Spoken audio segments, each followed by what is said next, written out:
Thank you. You will now be placed into conference. To mute your line, press *6. To unmute, press #6. Muted.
Hello, this is Jeannie. Hi, Jeannie. This is Lori. Is Erla there? No, I'm in the side. Ruth, are you on?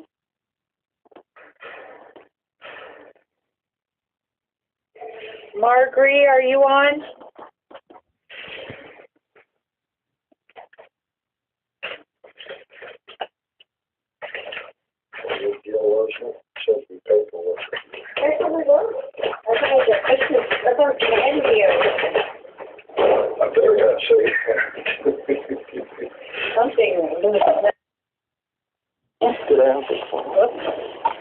You know something?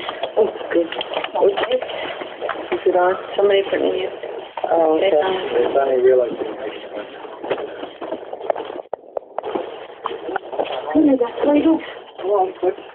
Hello, is Marguerite on?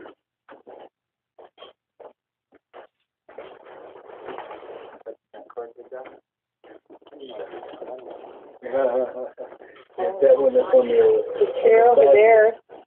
Fix your chest there, too. Hello. Hi. Hi. I'm just waiting for a couple of board members so you could... Wow, full house.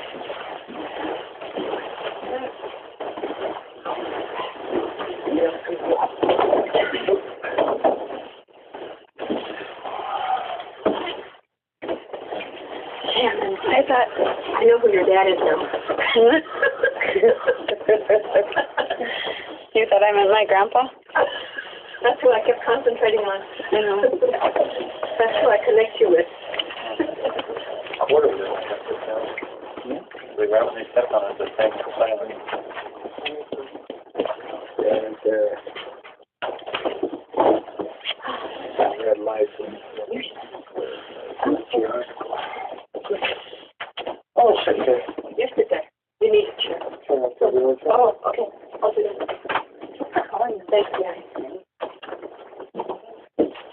Hello, is anybody online? I'm looking for Ruth Crow or Marguerite Gamble.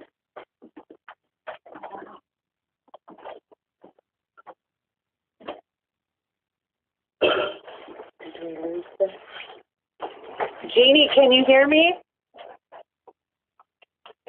Yes? Do you hear me okay? I could hear you. I just can't hear. I'm looking for our other two, Ruth Crow and Marguerite Gamble. They work?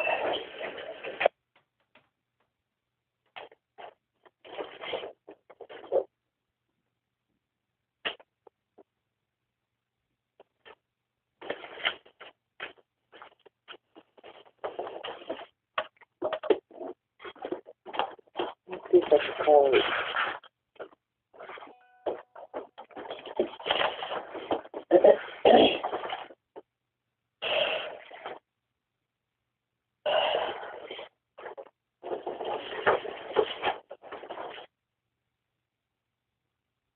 Is she going to the school or? Hello, who's on?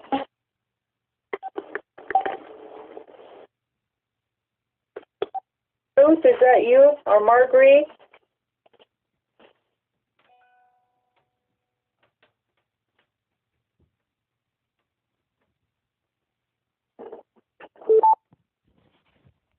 Hello, who's on? Looking for Ruth or Marguerite? This is Ruth. Hi, Ruth. Is Marguerite on? We haven't started yet. I need Marguerite, and To swear, right? so we could swear her in.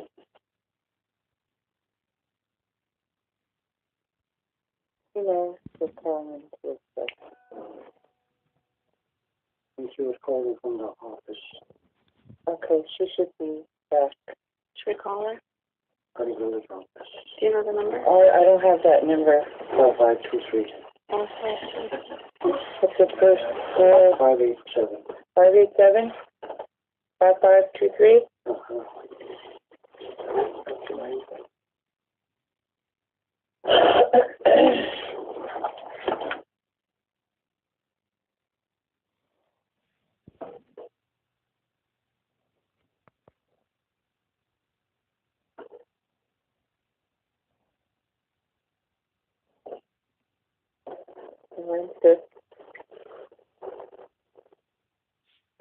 Hello? Hi, is Marguerite Gamble there?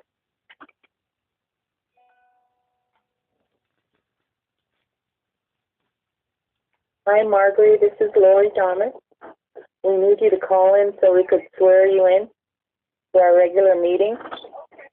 Okay, call in on your conference ID. Okay, bye.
Hello?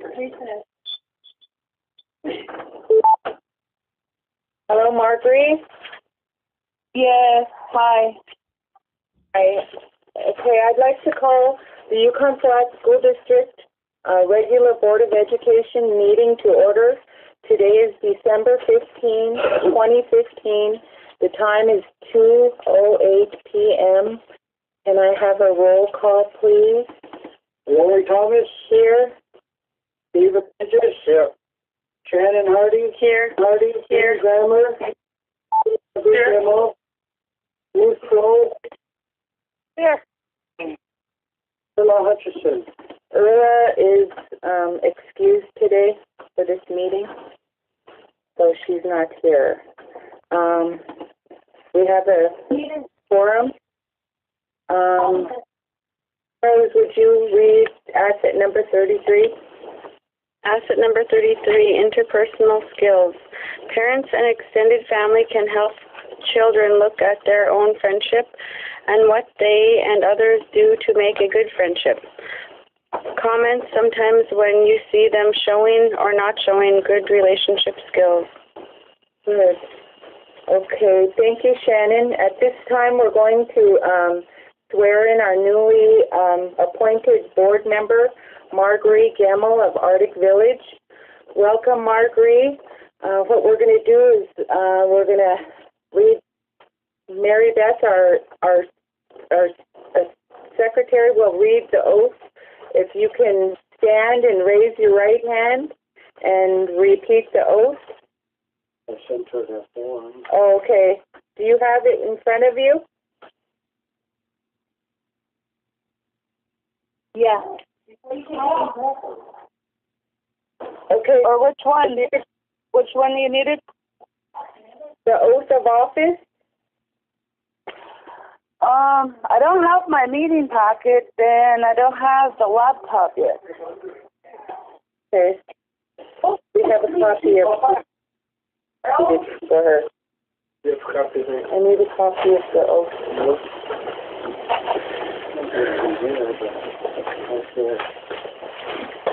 Okay, we're going to get it. We need to do this before we start, so sorry for the delay.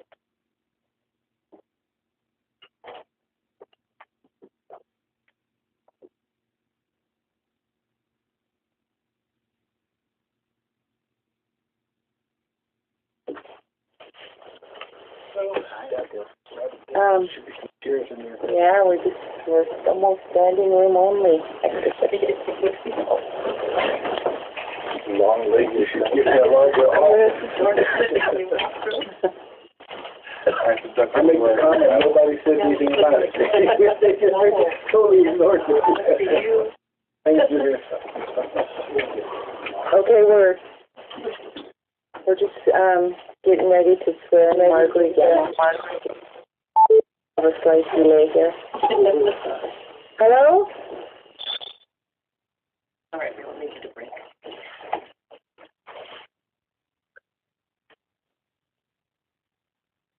I'll do a slight roll call here.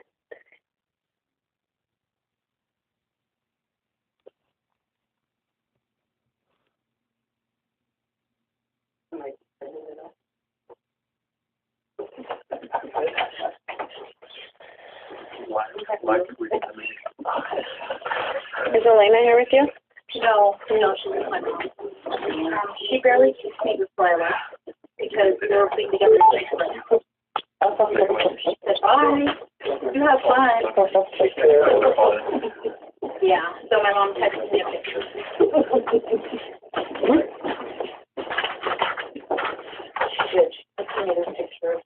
Okay, Marguerite, if you could stand and raise your right hand.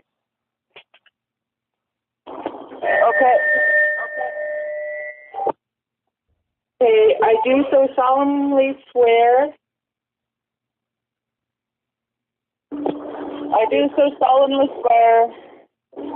I will support and defend the Constitution of the United States. I will support and defend the Constitution of the United States and the Constitution of the State of Alaska and the Constitution of the State of Alaska. And that I will honestly, faithfully, and impartially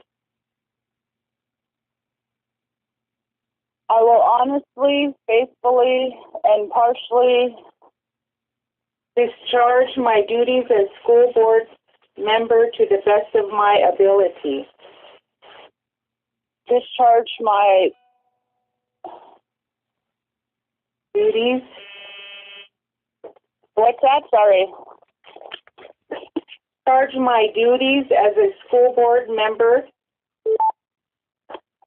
Discharge my abilities as school board member to the best of my ability. To the best of my ability. Congratulations. Welcome. Okay. Can we have a site roll call, Mary? Hardy Village, Beaver, Circle, Cruikshank, Fort Yukon, Beaver Tie.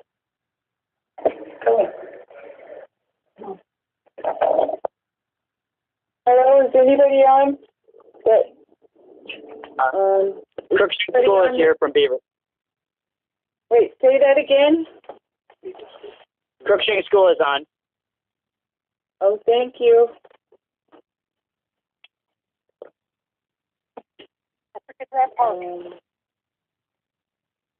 Rampart is on? Yeah, we're here. Okay. Okay, how about Beanie Tie?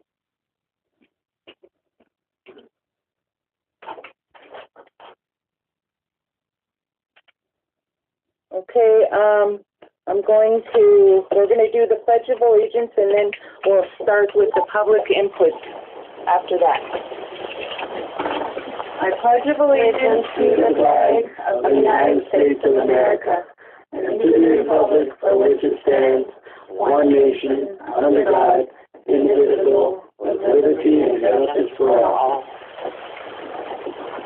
Okay, welcome everybody. At this time, we are open for public comment, and I would like to start with the Beaver Cruikshank School. Can you tell me who is all there on the teleconference, and then we could listen to testimony at that time. So who would like to speak?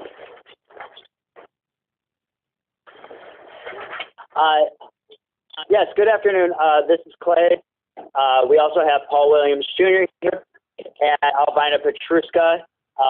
It looks like at this time no one wants to make a comment though. At our school. Oh, I'm sorry. Paul Williams Jr. would like to make a comment. Oh, you have the floor, go ahead. Aha. Winzi masisha laknay. At saka no toski and choishi. Lahat tayong Paul Williams Jr. sa Beaver Tinchikake. I want to share something with everybody, that we all value our education, from my great-grandparents, their parents, all the way up to my parents and to all of the people to this day. I listened to a recording of my grandfather. That's my maternal grandmother, Alice Peter of Arctic Village. Her brother, James Gilbert, he said that he was the first chief in Arctic Village in 1941. And he, this was his recording, and he said that he really valued education and all the people that valued education, because living out on the land, we don't know if the caribou is going to come. We don't know if there's going to be enough harvest of the fish. So just living on the land with our native food is just uncertain. And he all of the people really wanted their kids to learn, and he was first chief of the village, and he went down to Fort Yukon to get books, and he went down with toboggan, and he went down and got books, and he got paper and a few pencils, and he went back up to our village in that log cabin, and he said that I grew up in a skinned canvas tent, and life is harsh, and I want my kids to learn.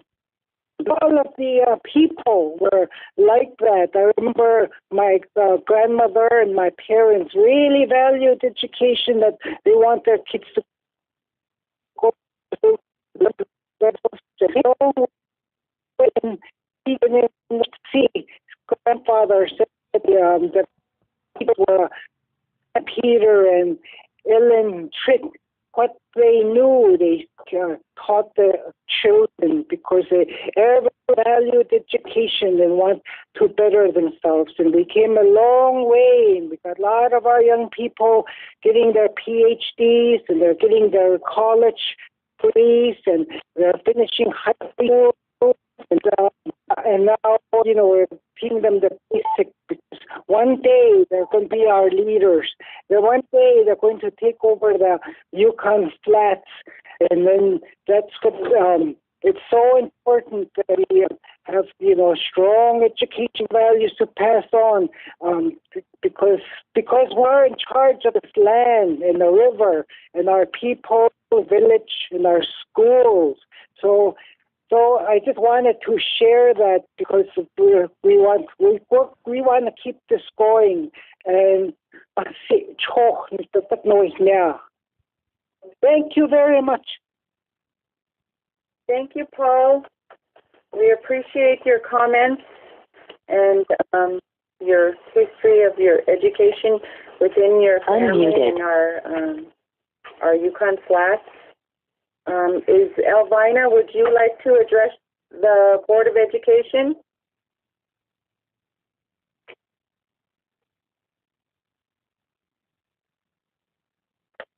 Is there anyone else from...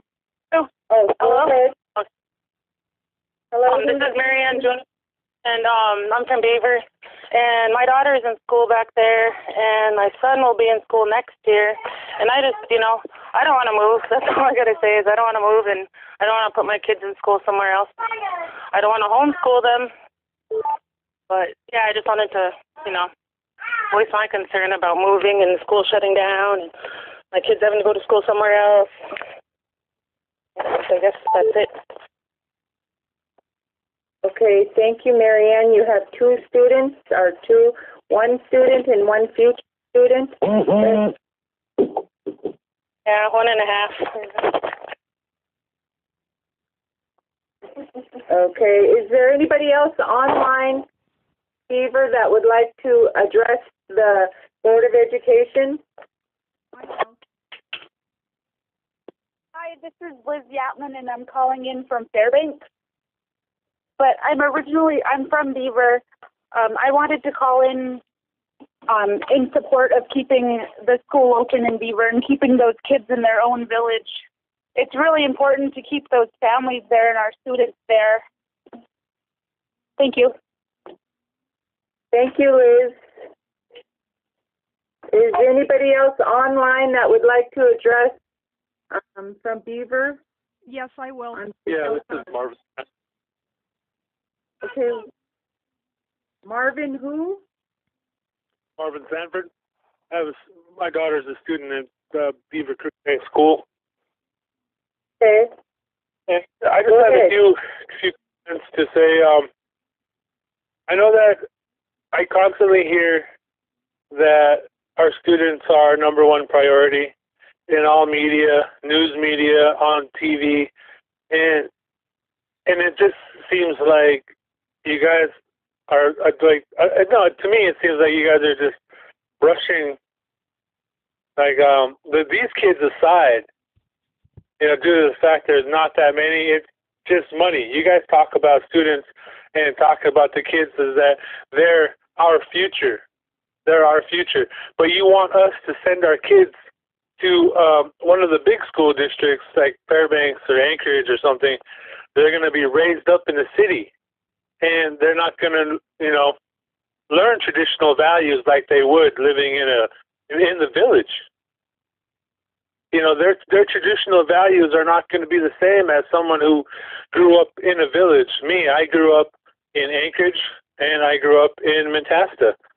And, luckily, I learned my traditional values at an early age, growing up with my grandparents. But we're going to send our kids out. You know, if they shut the school down, we're going to have to move. There's no other way to make this work. We're going to have to move. So we're going to take our kids to town. They're going to lose their traditional values. And, you know, it's just something that seems like we're losing a lot just so the state can save some money. You know what I mean? It just doesn't seem right. And, you know, it seems like I don't know how you would word it, but, you know, they should foot the bill for the future. You know what I mean? It's just a couple $100,000. You know, I'm sure they spend more on, you know, one person's salary, you know, so, you know, like what they say, trim the fat, you know, you just got to take it. I support our school in Beaver. And to me, you shutting it down, sending our kids out is not only killing the village, that it will happen. The village is, you know, people will move out, you know, be no income to this village, and it just be done, like what happened to Stevens. And it seems like it's I don't really know how I would word it. I'll comment later and I'll figure it out. But I support the school staying open. Thank you. Thank you, Marvin. Is there anybody else who would like to address the Board of Education from Beaver? Yes, I would. Okay, what's your name? My name is Leona Long, and I'm in Fairbanks. Leona Long. Okay, go ahead, Leona. And I am asking the school board to vote to keep Beaver School open. I understand that we are in a state budget crisis. And personally, my own job is at risk as well, so I understand. However, closing Beaver School it's a death blow to the village, and families will either have to move, and there are a lot of people who are not equipped to do homeschool, and also one of the ugliest options is sending kids, taking them away from their families and putting them into foster care, which is a really real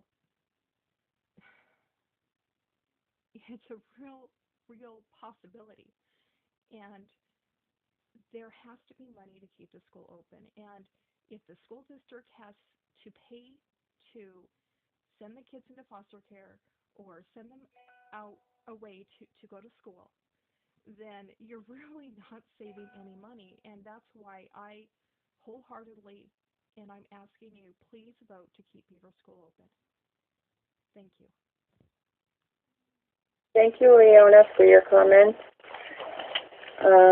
Is there anybody else online who would like to address the Yukon Flats School District Board of Education from Beaver? Hi, this is Shelby Fisher Salmon, and I'm from Beaver. I went to school in Beaver, and it was just a really nice experience. I think those kids should have a good experience growing up in the village and just going to school there and being able to go to school there. And they get to learn Gwich'in there too. And if they come to town, they can. Really slim opportunity they're going to learn any native language here in Fairbanks. I just think they have a really good thing going there, and there's good teachers there, and I just really hope the school can stay open. Thank you. Thank you, Shelby, for your comments. Is there anybody else who would like to address the Board of Education online? Muted. You have to be from Beaver to address the board. Speaking, you can go ahead and speak, but introduce yourself, please. Okay, my name is Santa Hamilton Roach. I'm from Staglook. I'm actually a teacher right now. So if you hear any background noise, I'm in my classroom. I wanted to say that, you know, my heart and everything is thinking about Beaver and as they're planning and moving forward, and the district as well. You know, I'm in a separate school district. I did want to share, I guess, what we did here in our community is we were facing a low number of student count a few years ago, and we came together. I'm not sure, you know, what's been done so far, but we did a lot of planning, and I think that helped the school board decide to keep our school open. I would be interested to know, and I haven't been online long enough, I don't know if it's been talked about, but what the number that's needed or amount financially that's needed to keep the school open. I'd really encourage the district to seek out potential funders to cover the cost. You know, if it's 200, 300, you know, we have a lot of organizations that can really come together and I think rally around Beaver and the school. So whatever that cost might be, I know that next year looks like they have some students coming up. So if it's just a concern for 1 year, that might be a possible solution, is just to really look out for some other funding sources. I know that our organizations would come to the aid of Beaver. Okay, thank you. Thank you, Santa. Yes, there's that combined total is $191,000. Or 440. Oh, for 1 year. Yeah. But for this next semester, it would be. So this first, as of today, we spent 185. Okay, and so we would semester. for next Yeah, call semester. it 90. 190,000 we're looking at for next semester. Is there anybody else who would like the Board of Education online? Yes, this is Arlene Pitka. And with a total of 8 kids, with the total of 8 kids that we have, I just got 3 girls that's going to be living with us, and all school kids, and we brought them back home. You have 3 additional students for yes, the 8? I brought them last night. Yeah, I brought them in last night, and they're going to be staying with me. And I'm just going to talk to Clay after about registering them and stuff.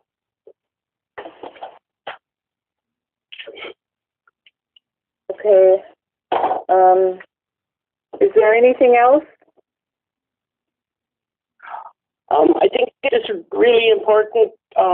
Most of the kids in the school are my grandparents. I think it would really hurt to them have to. And it also would hurt Beaver. And we really need, thank you.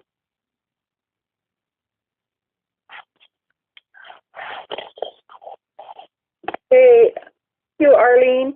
Is there anybody else online who would like to address the Board of Education? Hi, this is Charlene Fisher. I'd just like to say that I'm in support of keeping the school open, and know it's a difficult decision that you're going to have to make, but I think there are possibilities, financial and otherwise, to support staff, and I think this is a time for creative solutions, because it seems to me that there is the number of students to support the school again in the fall. So, you know, there's been discussion about having the school, you know, turned off or froze, you know, and just open it again next fall for another try. But there's more than just people to move. You know, there's all the resources, there's the facility itself, and all of it contributes to learning and contributes to a safe and fun learning environment for children. And those resources are invaluable for the learning of the students. So I don't, you know, I would suggest that it be very, although it's costly, it's very disruptive to student learning to have to, you know, go to a conference room somewhere and then expect the teacher to have the same impact on the educational lives of those students. You know, if there is some way I could assist in making, you know, other, you know, maybe propose,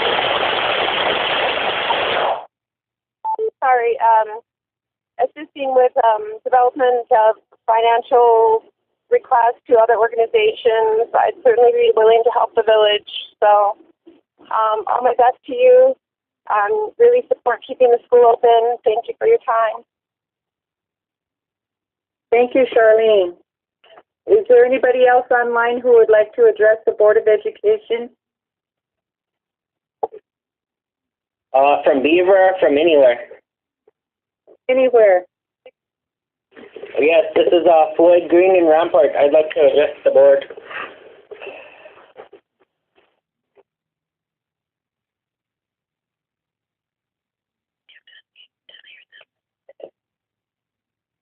Hello? Floyd, you have the floor.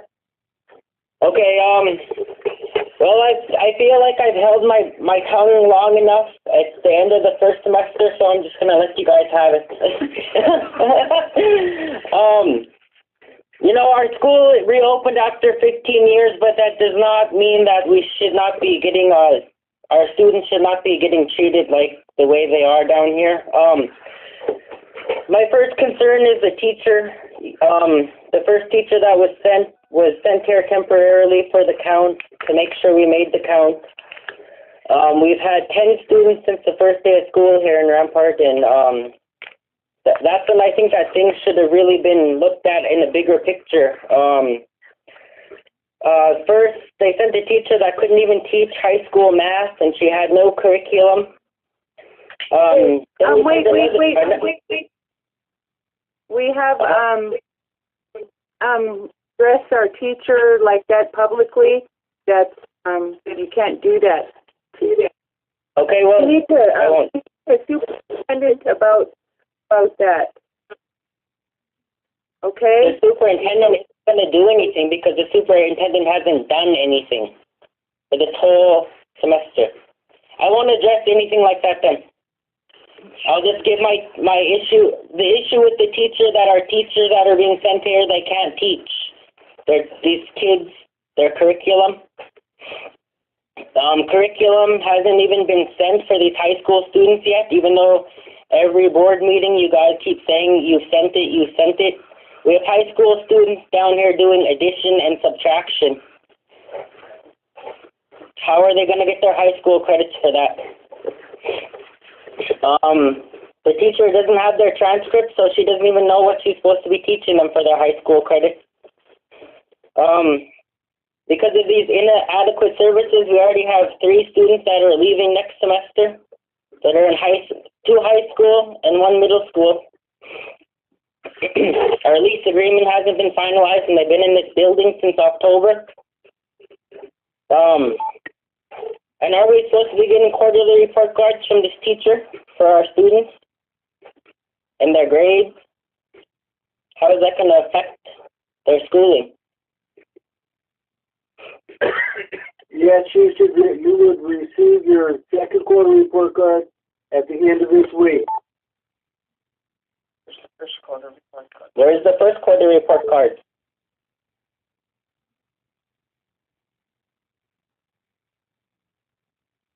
Well, look for that. We will find out.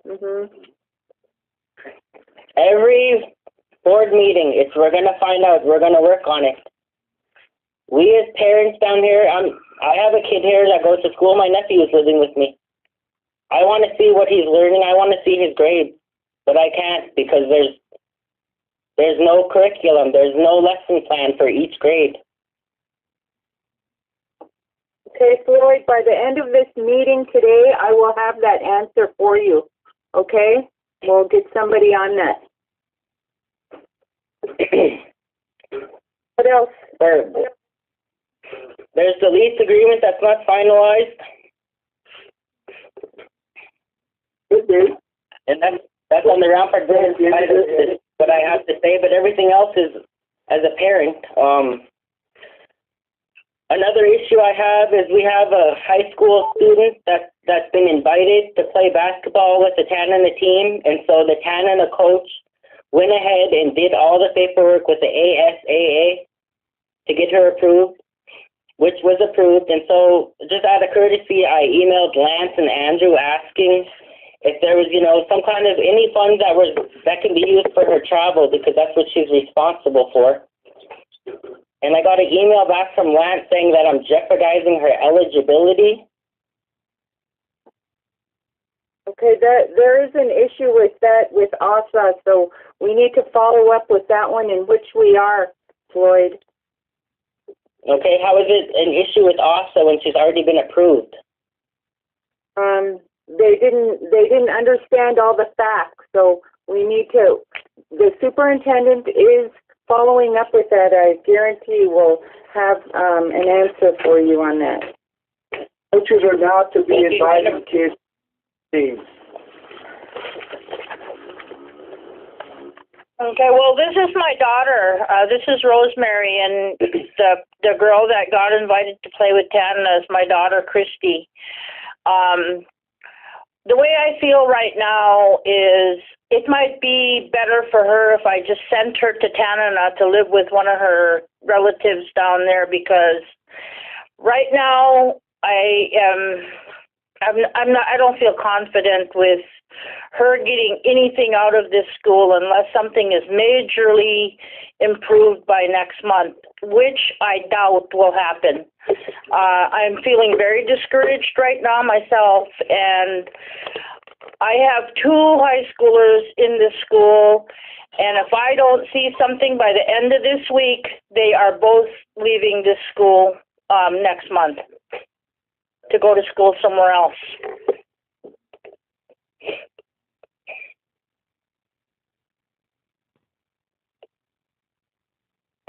Okay. Every meeting, we're going to find out. Do you know how hard we worked in this village to have this school reopened and what we had to do? The long hours we had to put in? And it's like none of you board of directors or the superintendent appreciates that or cares for our students. These students came from the Fairbanks North Star Borough School District, one of the best school districts, and now they're over here doing addition and subtraction in high school. Can you tell them about their interview? We've all been down there and tried to help them. We personally went down. Shannon would like to comment on your... Floyd, ever since I wanted to talk to you about what you just spoke about, and personally I went to Rampart and I was I liked what you guys did. I was very proud of your accomplishments, and I only wanted to be there to help. And we are trying to get a teacher there, and Lance was explaining to us that he did 4 interviews and they all didn't want to go. I mean, it's not like we're we've had a position advertised there, and we're trying to get teachers. It's not like we can just get somebody. There are other schools as well where we are having difficulties finding teachers. It's not just Rampart, Rampart or the Yukon Flats. It's Fort Yukon. It's across the state, Anchorage, Fairbanks, you name it. There's difficulty finding teachers across the country. So we will continue to try to find someone there for that position. I met with the community. I was in Rampart, as you know, a week and a half ago, and I met with the community. I didn't know. I knew because my employees called me and told me that you showed up on the plane. When I sent you an email before I left and told you I would be there. So, but anyway, I did come to Rampart. We've got the curriculum director of this Rampart come there. I know it's frustrating for you. It's frustrating for us as well. I mean, I wish there was a pool of teachers to hire from. There isn't one at this time. We will continue. We've advertised locally in the state. We've advertised outside of the state. Whatever, there's just not a lot of teachers out there that are available.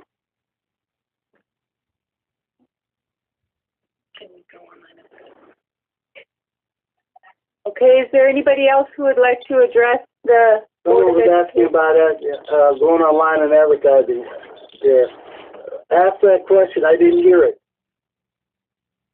Oh, I was just asking if, this is Yvonne, I have 2 students. I was just asking one of them if we can go online and see if you advertise, or can we just, go on the website and see the advertisement for the teachers? Oh, yeah. He contacted Fairbanks North Star Borough School District yesterday and asked if they had teachers that would be, that are on semester contract. See if they had any available to interview as well. So, we will continue to do that. The website, it's called ATP, Alaska Teacher Placement Center.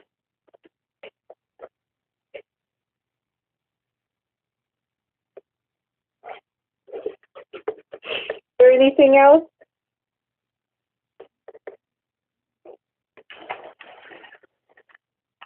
Rampart, are you finished? So, Lori, after this board meeting, what items are you going to get back to me on?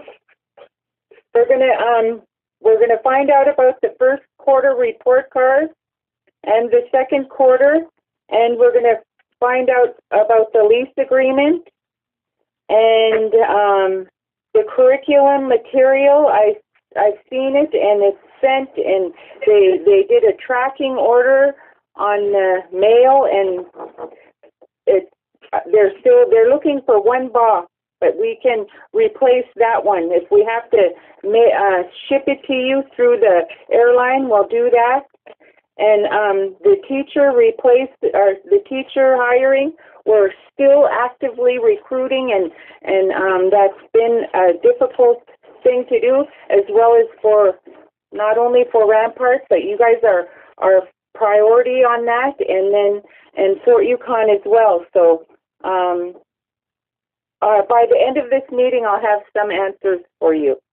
Okay, and whatever we can't answer today, we'll work on, and I'll make sure that we follow up with you. Thank you. So, Floyd, is anybody else would like to address the Board of Education? Yes, this is Mary Ann Wheel, and I'm the parent of 3 students here in Rampart. I've been volunteering in the classroom this week with my mother doing Athabasca things, but what I want to say is, as far as the curriculum goes, I know there is some curriculum here. I just don't think the teacher is capable of teaching that. I have one daughter in high school, and I have not seen one assignment turned in yet from her. I see her doing her math, but it's so simple for her. It takes her about 10 minutes. We're going to follow up with that with Marianne. Can we call you back at a number? I work here in the office. Yes. And my home phone number after 5 is 358-3350.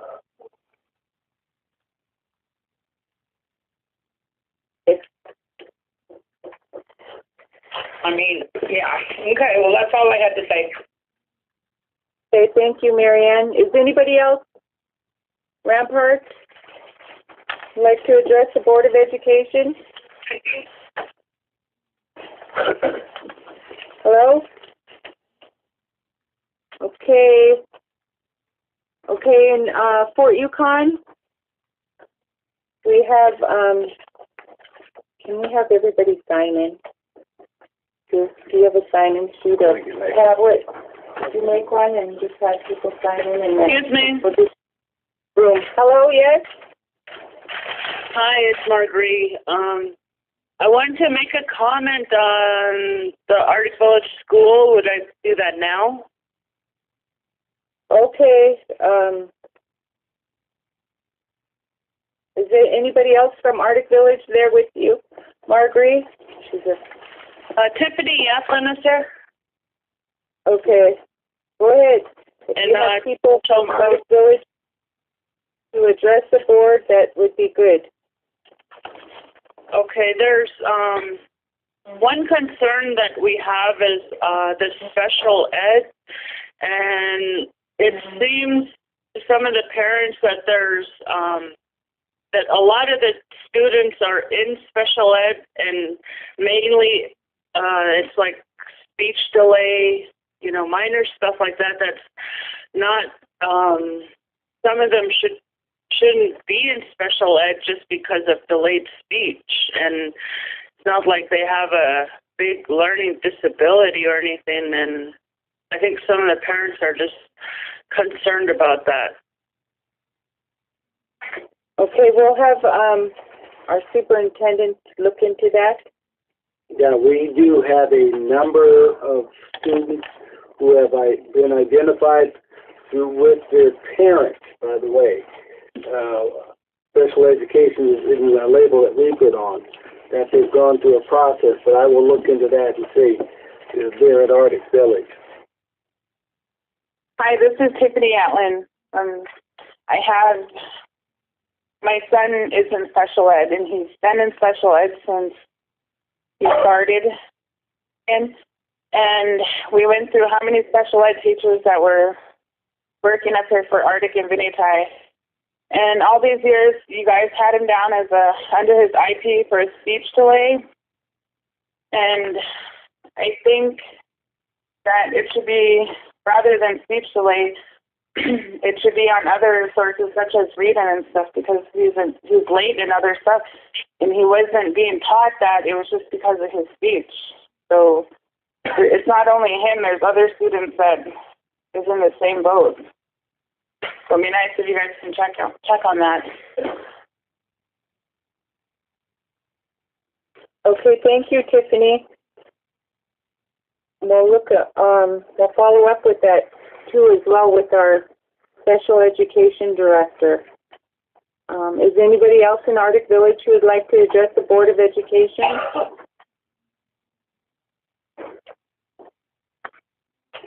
Okay, if not, I'd like to move on to Fort Yukon. And present we have in our room, Rhonda, would you introduce yourself and I'm just going to go through this. Okay? I'm Rhonda Pitka. I'm the first chief of the village of Beaver and the chairman of the Council of Alaska and Tribal Government. Okay, wait. You might have to stand up here, Rhonda. Sorry.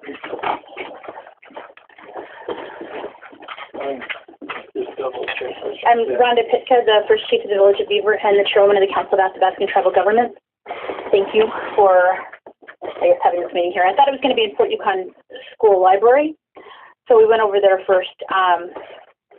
Thank you both, Shannon and Lance, for going to Beaver and speaking to our school and some of the parents there when we when we requested a meeting there.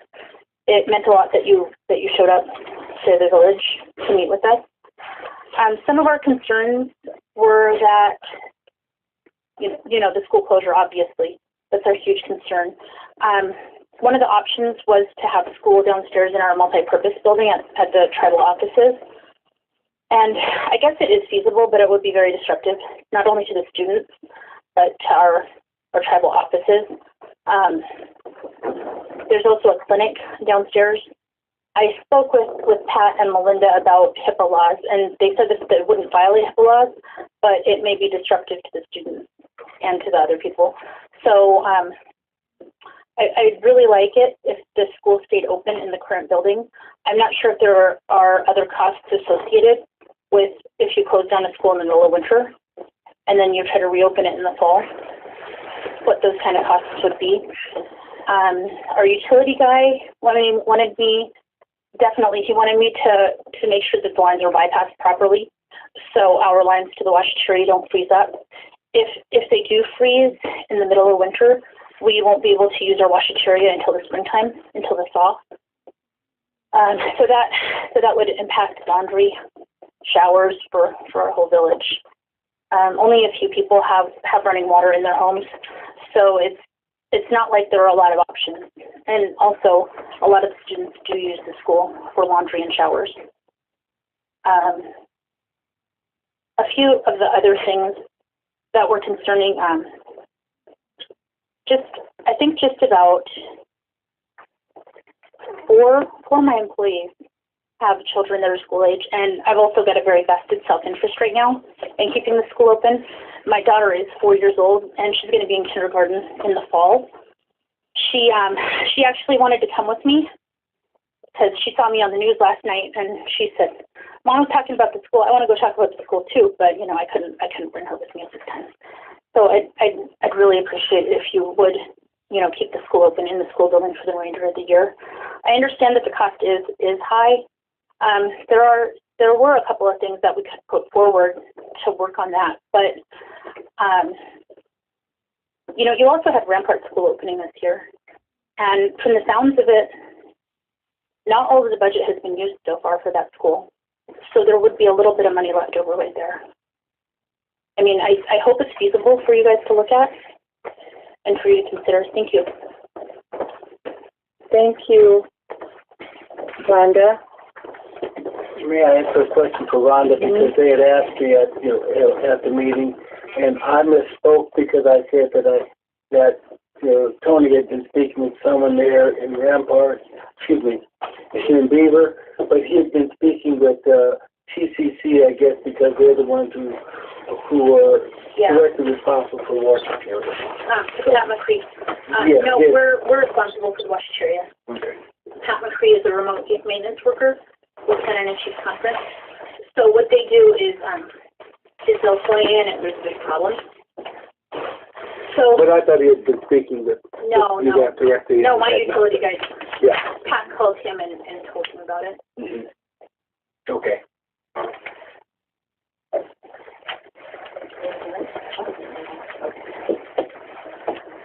Hi, Pat. On the list, but he wants me to go first.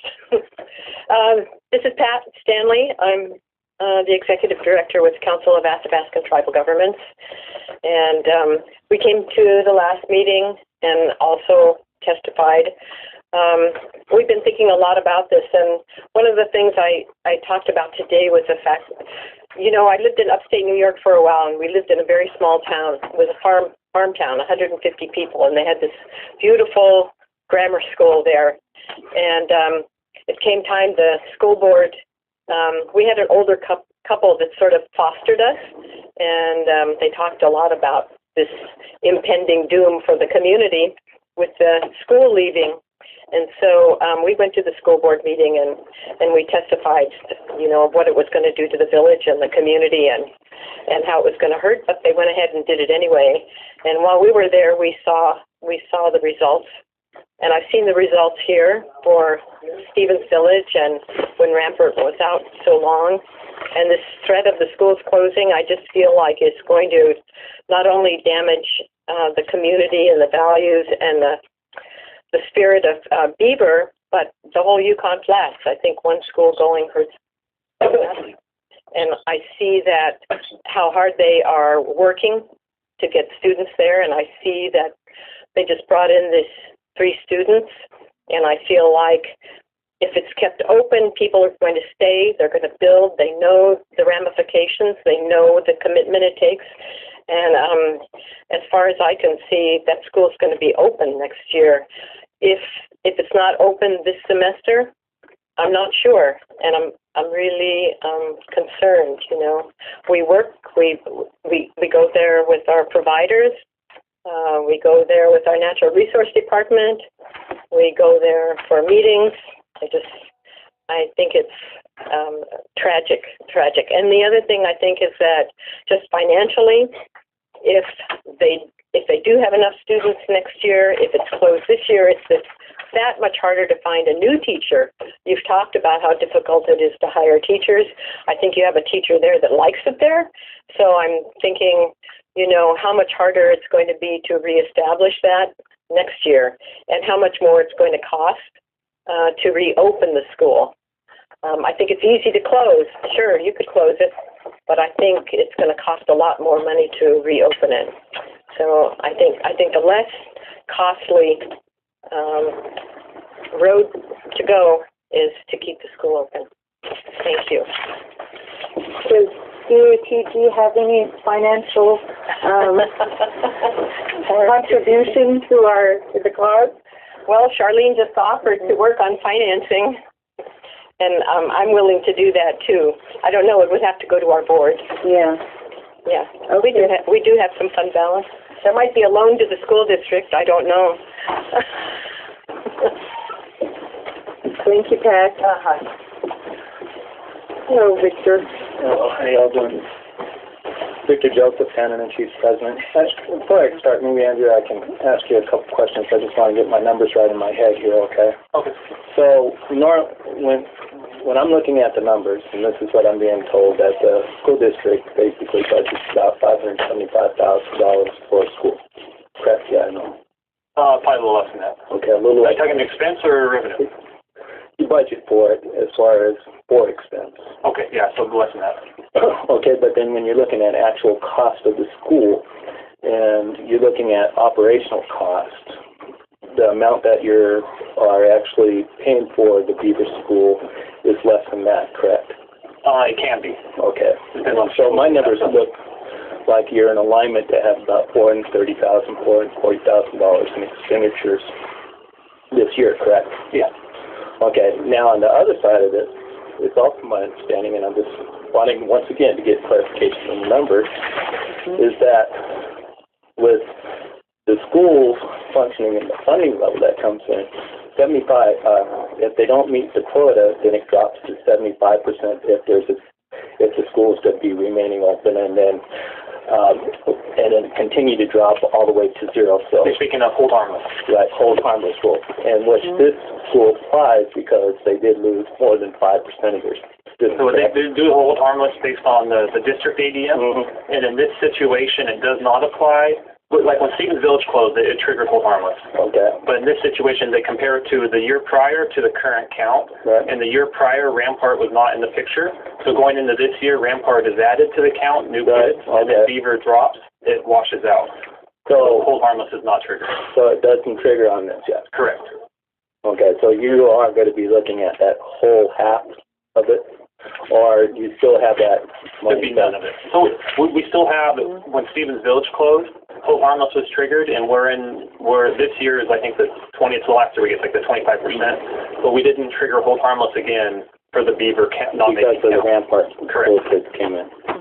Well, when we're looking at this, I think one of the things that we also want to be making sure that's considered here, and we're looking at the budget, understanding the budgetary and the hold harmless rule now, is that right now you have a school that, for all intended purposes, has a count of 11. Knowing that it didn't meet its count in October, but you still have a student count of 11. Now, taking that aside, and if you look at next year and the year after, you're starting to look at, well, you know, they got 2 young kids getting ready to go into kindergarten next year. And so even if they lost the students they gained this year because they just moved into the community, you're still going to be at 10. The following year, I believe you have another 3 kids that are going to be moving in. And so when you're looking at long term here, it looks like they're going to continually have their school count. Now, I don't know what you have in budget reserves or anything like that, and I do know Canada Chiefs is doing whatever we can do to make sure that communities are able to keep their stability. And actually, our whole theme around our convention this year is about strengthening our communities, and part of it is on the education portion because we know that that's the backbone of any community.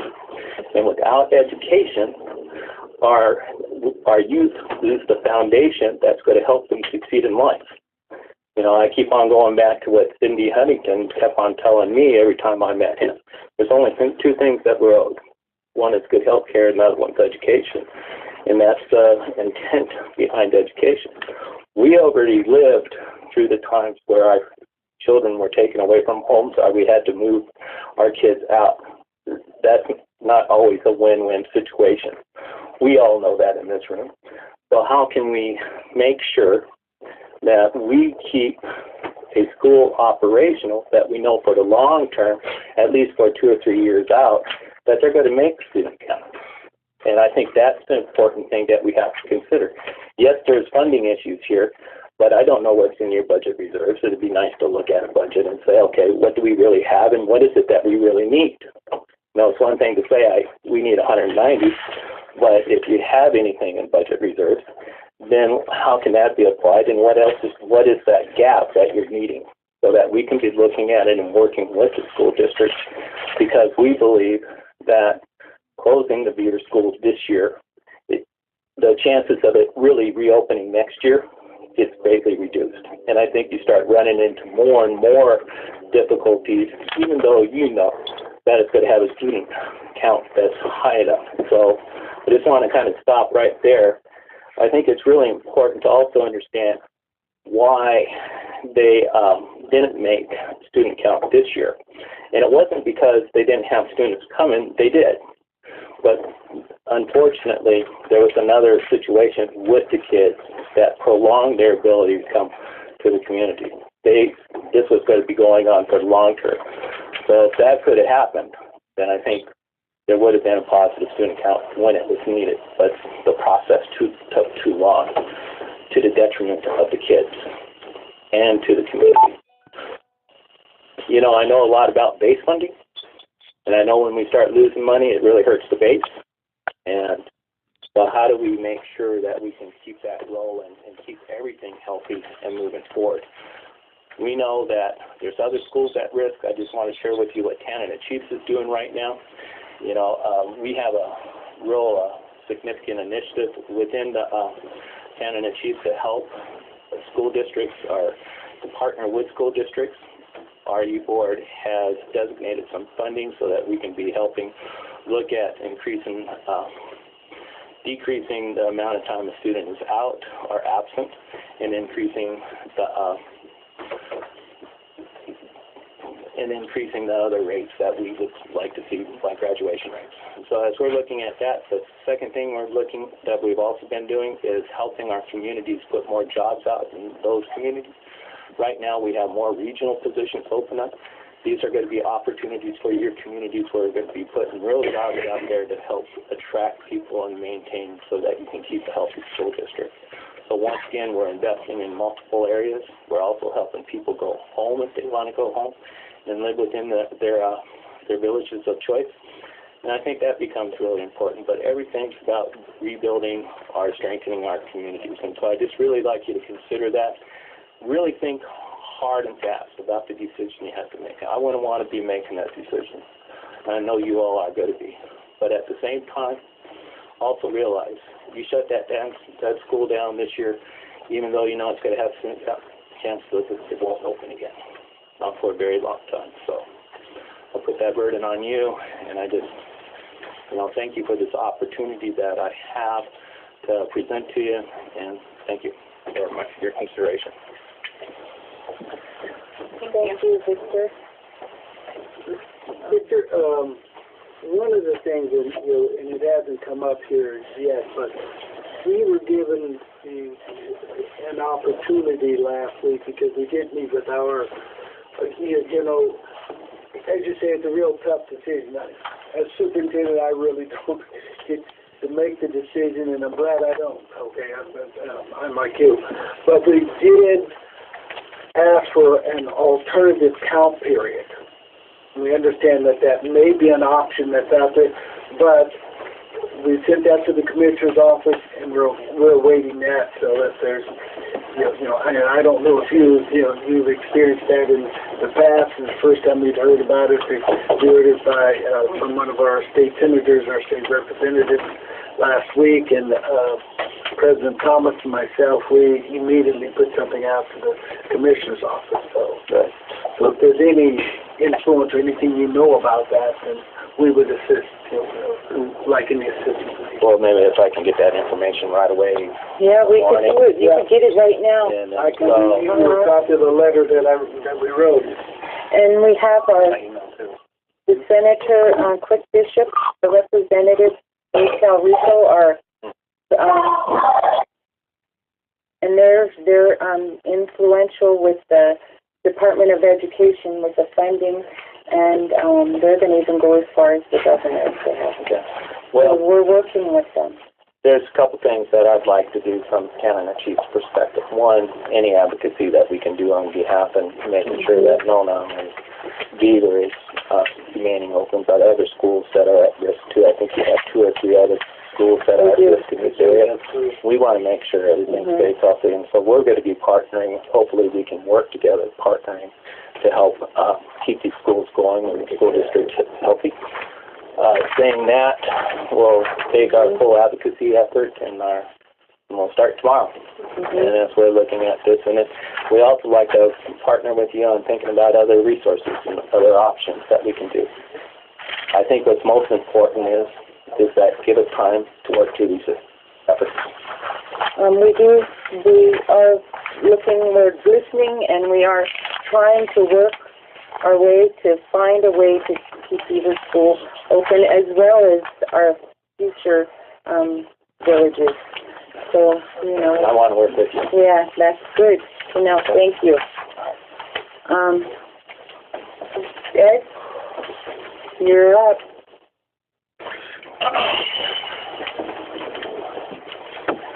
Well, I also wanted to reiterate my support for keeping the Beaver School open, and I also think that you're going to have a hard time reestablishing the school if you allow it to close. It's kind of like, to me, I kind of feel like you're at a point where you need to show support to get support, and you really have to back the hand that you have right now. I know you guys have the operating capital to do it. You're looking at, $800,000 and rollover, even after this year's budget expenses are met. Is that correct, Andrew? That was as of today.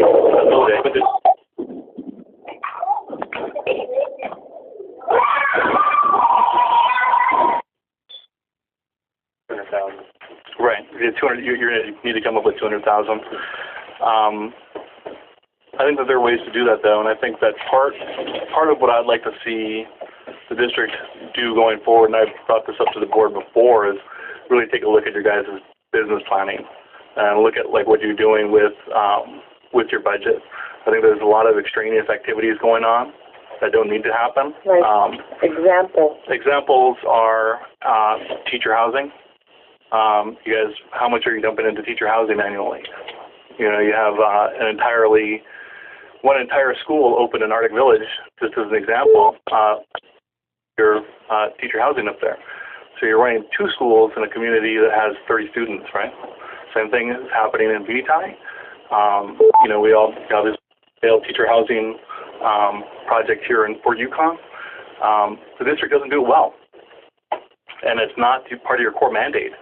And I think that the budget is going to determine what you're involved in short order if you don't determine it yourself.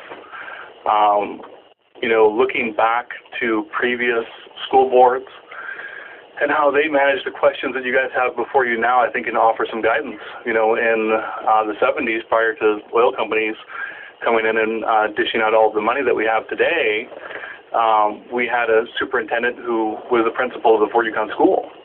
And the administrative office was the superintendent and their secretary.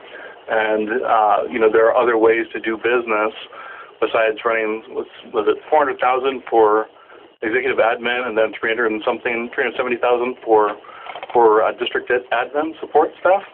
Well, that's $700,000 in expenditures that you're going to need to eventually cut into. If you think that the state is going to stop where they're at now, I think you're going to be mistaken as far as the cuts go. So I would say look at, holistically at the situation and at different models to continue forward. Generally, specifically with the Beaver School itself, I would say, obviously you have a community that's very engaged in keeping the school open. You have a lot of parents who want to have their kids go to school there. They do need support. I think it's within the power of the board to make that happen. Obviously, you're going to have to monitor the situation a little more closely than I think it has been monitored. Just the same thing has happened with the Rampart School. Obviously, we heard earlier a lot of the frustrations from the community about the restart effort there. Well, any kind of renewal effort is going to take a little more close monitoring by this board, apparently, because it hasn't occurred, leaving it up solely to the administration. And so I would hope that this board would be more vigilant in your monthly meetings to monitor the efforts of reestablishing the Rampart School and in rejuvenating the school in Beaver. And I think that's the only way.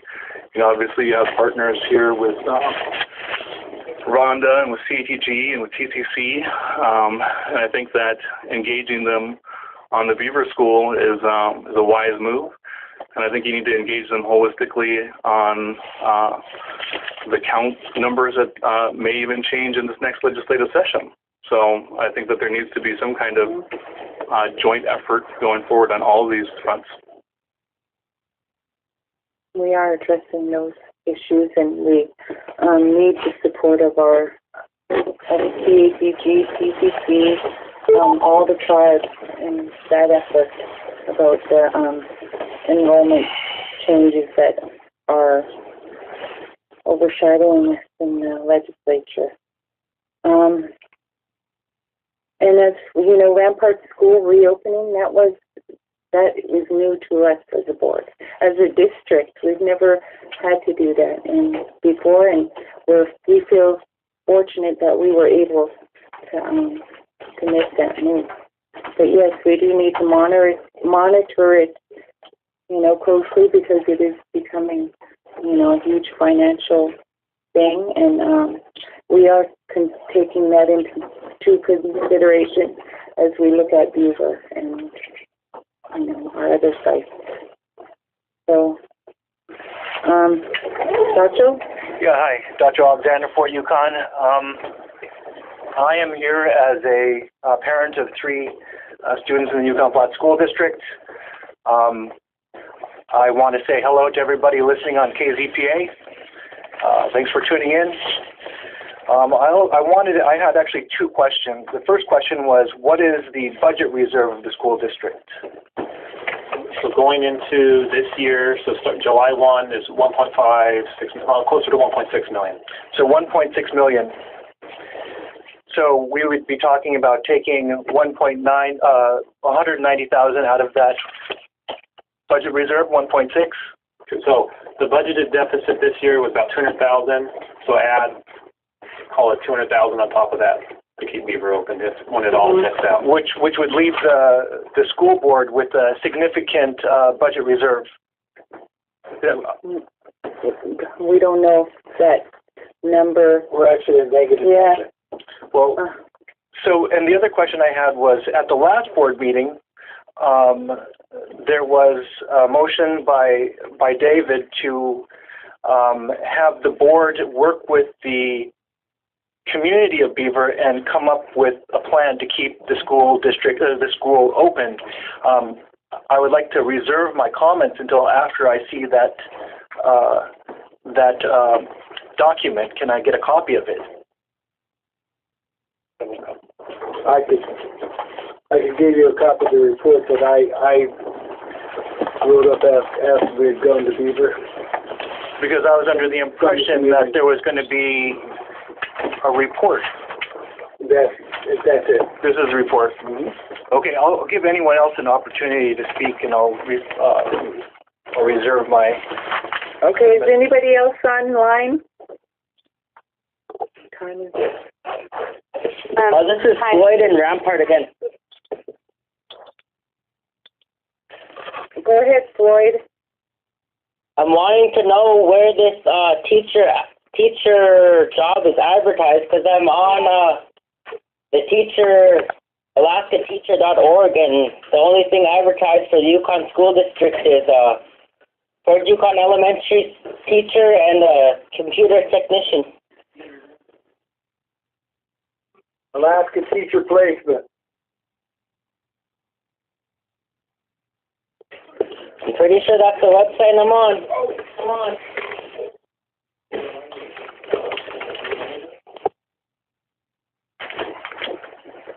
Okay, all right. What's Lori? This is Nancy. I am just to let you know that I'm online. Thank you. Nancy? Go ahead. All right, I've had a chance to take a look at the Beaver community meeting notes here, and it doesn't seem like a proposal. It seems like just notes from a meeting. I wonder if one of the board or the superintendent would be willing to read it over the line so I can hear what it has to say. Yeah, those are my notes from our meeting because there was no proposal that was developed. But it was my understanding that it was going to be the school district that developed the proposal. Is that correct, David? It's supposed to be joint. It was just joint. But it was, I think it was understood that it was kind of the school district to talk with the community and then come up with a proposal. Is that true? I tried to throw the ball back into Beaver's court somewhat because all we were getting was we need feedback that we need the school open. That's the only feedback we were getting from them. And I wanted them to see things somewhat out of the box. There was a comment about where we have to ask our power people. I wanted them to go back and talk to their power people about adjustments on utilities and that kind of thing. I was hoping that when the meeting took place, that there would be proposals brought, no matter how big, no matter how small, that somehow could perhaps help us with this financial burden. Because despite the comments about our reserves and what have you, we are actually budgeted as a deficit.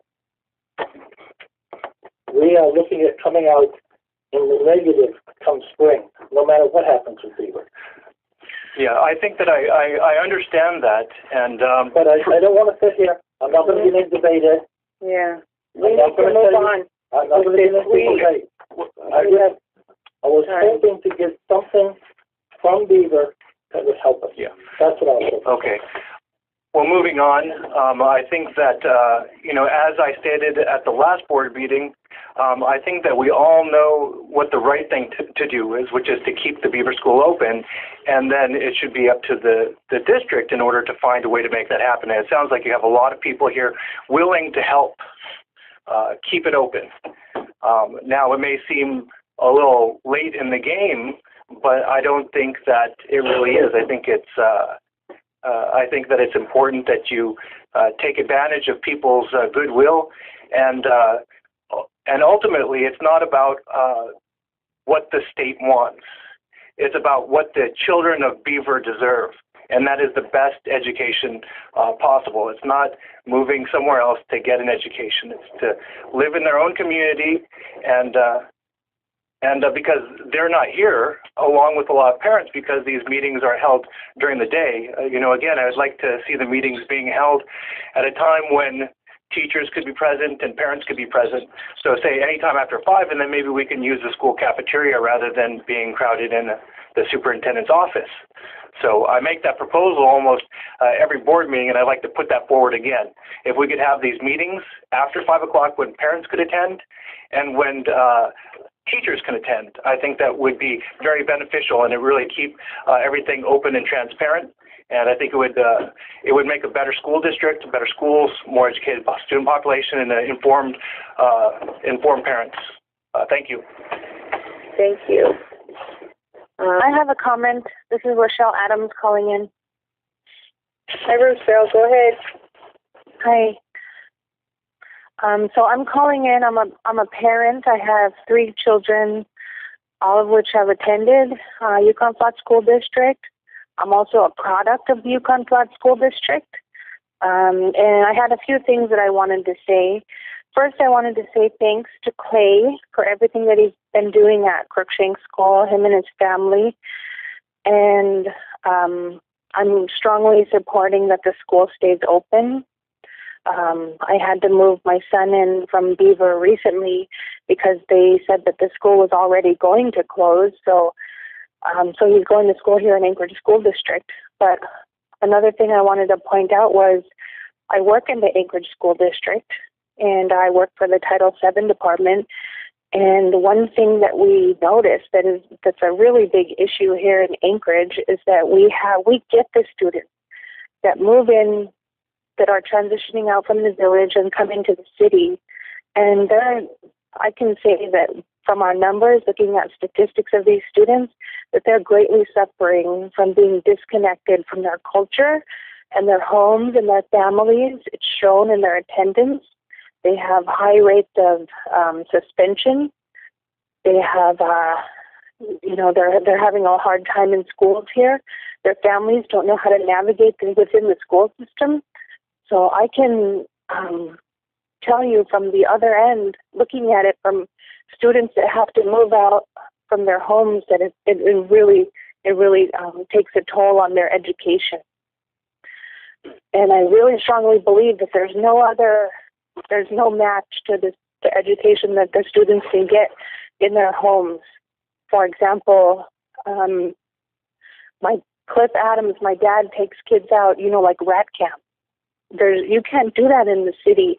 The kids need to have that well-rounded education. That means knowing who they are and having a strong sense of their cultural roots and ties to the village. So there's nowhere we could send the kids that they couldn't get at home. So there's no better education that they could get than at home. And so all of these students, they deserve to live in their village and be educated. And another thing is I work for the Title VII program, and so we're constantly, our objective is to try to make some kind of meaningful connection with our students, because there's so many studies that show, once they have that connection with education and culture, that they do better academically. Well, that's exactly what these students will get by staying in their community. And because you have the opportunity now to make that decision, and you have the opportunity to let these students stay home in their village. And if you were to close the school down, it would be detrimental to the entire village and also within the whole Yukon Flats School District, because that's basically saying our children don't matter and our village is not enough. Because I've seen this campaign of students basically begging for you to look at them, and they're telling you, I matter. And if you were to ignore that message from these are children themselves, then what message is that showing them? And it's already hard enough for them to live in the village. We're facing, a lot of our children are committing suicide. A lot of our kids are turning to alcohol. On top of all of that, to tell them that they're not important enough to have the school open is just another blow to all of our people. So you have an opportunity now to make a decision that will impact a lot of people for the rest of their lives. So, masitro for listening to me, and I hope that you take into consideration all of these families, that lives that you'll be impacting. Thank you, Rochelle. Lori, this is Crystal Sisto-Drek. I'm calling from Vinitai. Crystal? Okay. Yes, I'm a mother of 6. My daughter graduated from high school last year, so I have 5 children and 2 grandchildren. I've been online watching the Cruikshank students on the little video clips getting viral. Just here to let you know that I think it's very important to keep the school open. Like Rochelle said, that being home is where they belong. Being in their village is where they belong. Long time ago, my grandfather, Reverend Paul Trick, said that taking children away from their from what they know will do more damage than good. So that's how come he always raised all his grandchildren here. I'm just pointing out my voice, stating that I'm supporting the Beaver students and keeping the school open. And so are my children. Thank you. Thank you. Well, I have one more thing to say is regarding relocating children for education. I think that we've seen the effects of what this has on our people, and we're still suffering from that today. We've seen what happens with removing our children from their families, not by choice, but forcing them to move away from their home for education. And I think we're all, hopefully we all know what happens, because that's cultural genocide on our people. If you're denying us the right to live on our homeland, then that's basically cultural genocide. And that's what we're dealing with down in Anchorage, in the Anchorage School District. If you look at the numbers that we have, that we're dealing with, a lot of our students are dropping out. We have a very low graduation rate, all of these negative things that happen that have been the effects of taking our children, our Native children, from their communities and making them assimilate into Western culture. And so now you have an opportunity to flip that around and show our children that our own knowledge is valuable, and it's more than just a school. It's a part of our community. Thank you, Rochelle. I want to say something. Go ahead. Sitting here thinking about all of, the school board is going to have to make the decision, and it's going to be a very tough decision. And I think we have a bigger problem here with our other 2 schools, that we need to have regional meetings starting next year, January, March, every other month, that we should be looking at Chalky-Sick, looking at our Rampart and Beaver, and think, how can we work together so we don't have to make this decision next year on any other school. We don't have this problem. Thank you. Lori, just one more thing. This is Crystal. When I was young, I was taken from the Vinitai school, and I was brought to Fairbanks. I'm going to tell you that I was like 3 grades behind, and I had trouble there. I skipped school, and I had to turn to alcohol, and it was not a good sight. And putting our children in that kind of situation, just letting you guys all know, I know it's a hard decision, but just to know from first hand, I was one of those kids, and I cried to be home. I cried every night to go home. Thank you, Crystal. Yeah, sure. Brandon is here. After, I'm going to take one more testimony after this, and then we're going to move on. Hi.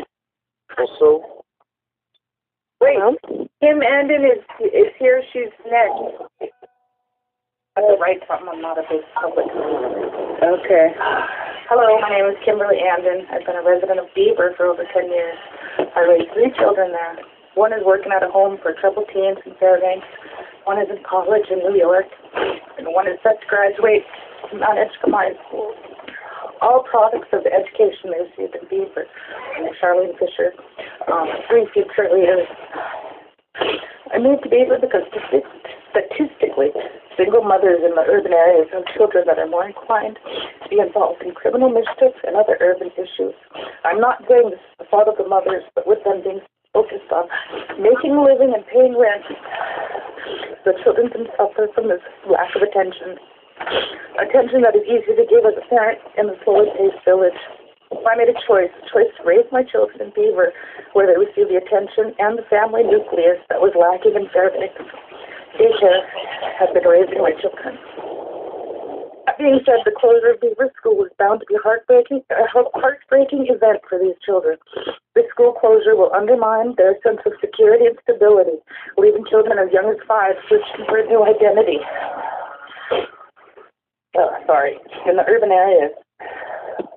Taking a child away from everything they know can have a profound, lifelong effect, usually negative. These children will go from a small one-on-one classroom used to individual attention and guidance to a classroom with 30 or more students.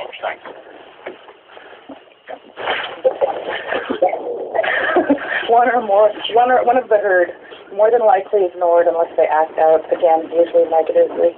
Realistically, the children will move to Fairbanks, but not another village.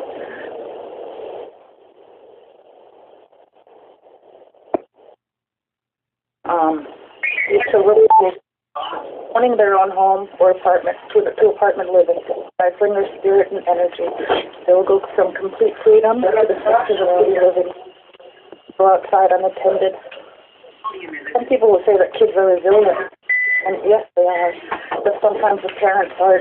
Sometimes the only thing keeps children in stable, functional families is the support system available to the children of the villages. Move to the city, living away from their grandparents, uncles, aunts, and numerous cousins. Much more. There is no price to lose. So it made great efforts to minimize the effects of historical truth.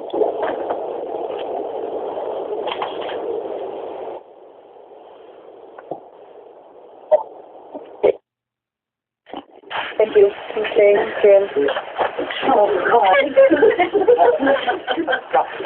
Okay, I have one more. Who would like to go? Hi, this is Doreen Beaton. I'm a tribal member from Beaver, Alaska, and I just wanted to call in and also voice my support for keeping the Beaver School open. Today, the decision that you may make can potentially displace whole families, forcing them to relocate, to travel to different communities to attend school. So I really want you to stop, and I really need you to think, why are you sitting on this board? Are you here to help children? You need to look at this as an opportunity to see how this whole school district can partner with this community and potentially keep this school open. So that's what I'd ask you to do today, is to think of the education of these children and their future, and please make the right decision. Thank you. Doreen Beaton. Okay, I'm going to move on with our agenda now. Lori, this is Floyd. I was interrupted earlier and my question wasn't answered. Floyd, we're going to get back to you on at the end of the meeting, I said. We have to move on with this agenda.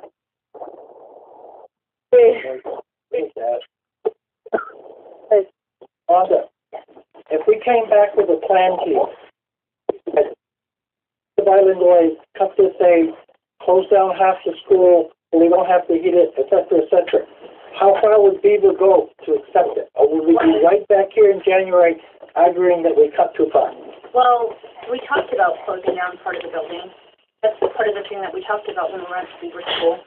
And the superintendent told us that the lines weren't built like that.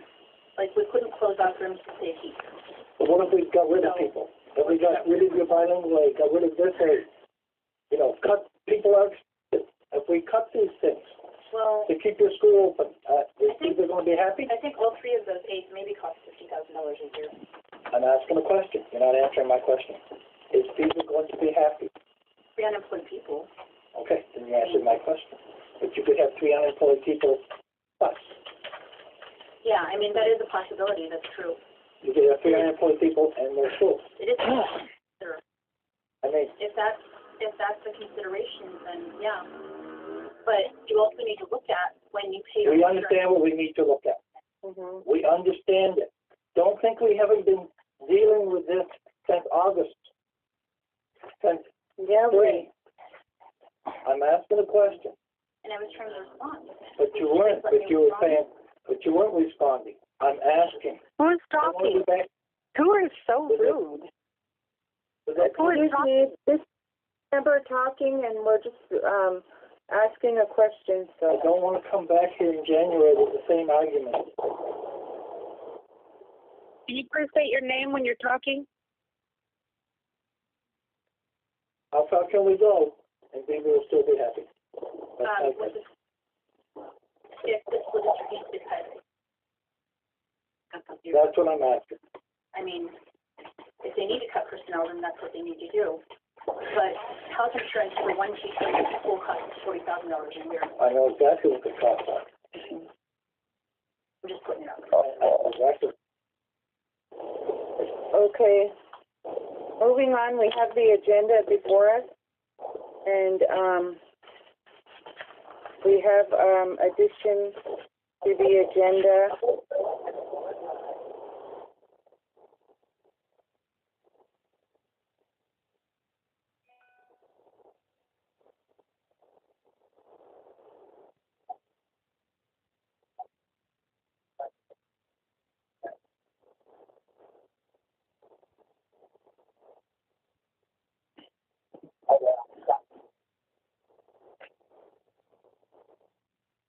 An appeal. We have our auditors on here, and also I would like to move up the executive session to after the approval of the agenda.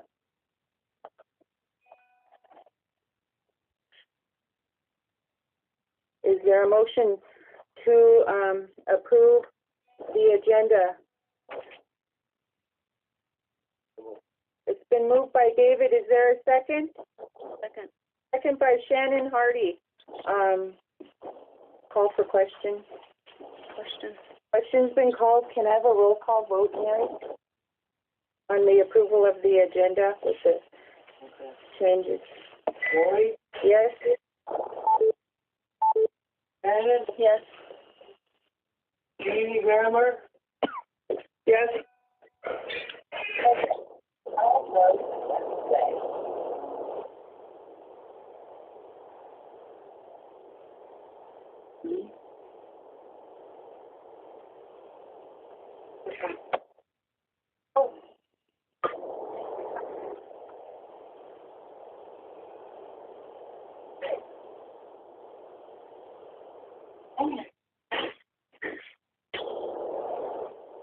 Are you guys calling? Your phone, I don't think, is not on mute. Somebody. Is Ruth calling line? Yeah, it's online. It's muted.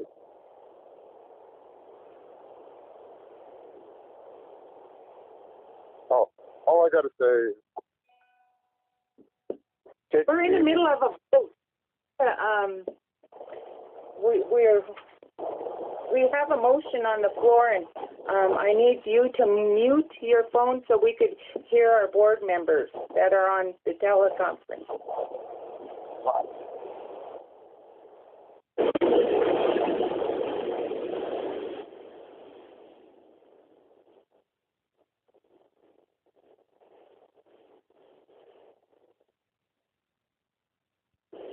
Hello?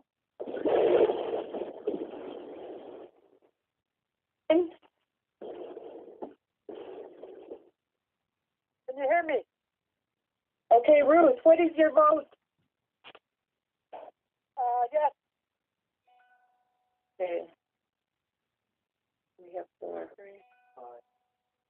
5 votes? Didn't Jeannie answer? Jeannie did. Yeah. She did? Okay. Yes. Marguerite, are you on? Yes, I am. Okay, what is your vote for the approval of the agenda? Yes. With the change. Okay. Motion passes. Hey, Marguerite and Ruth, we're going to call you back with the executive session phone number. So I need, and Jeannie too, I need to know where everybody, what number they're at. Jeannie, what's your number? I'm at 849-8415. Marguerite, what number are you at? I'm at 587-5329. Okay. Ruth, what number are you at? 773-7884. Okay. Okay, everybody, we'll hang up and we need a motion to go into executive session. Moved by David. Is there a second? Second. Second by Shannon. The time? 3:40. Okay. All those in favor of the motion, can we signify by aye? Aye. As a member of the public, reason are you going into executive? Oh, this is for personnel and finances. Okay? So when should we come back? I don't know. 40 minutes? Don't say tomorrow. No, we want to go. I'll be out there. You want to say 4:30? Yeah, 4:30. 4:30? We'll do our best. Okay. Okay? Thank you. Can we call back at 4:30? Yeah, we'll try at 4:30. We're going into an executive session. But not before then. Merry Christmas to everybody out there.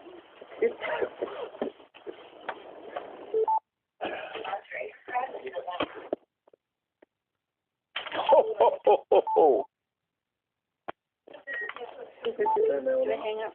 Hang up.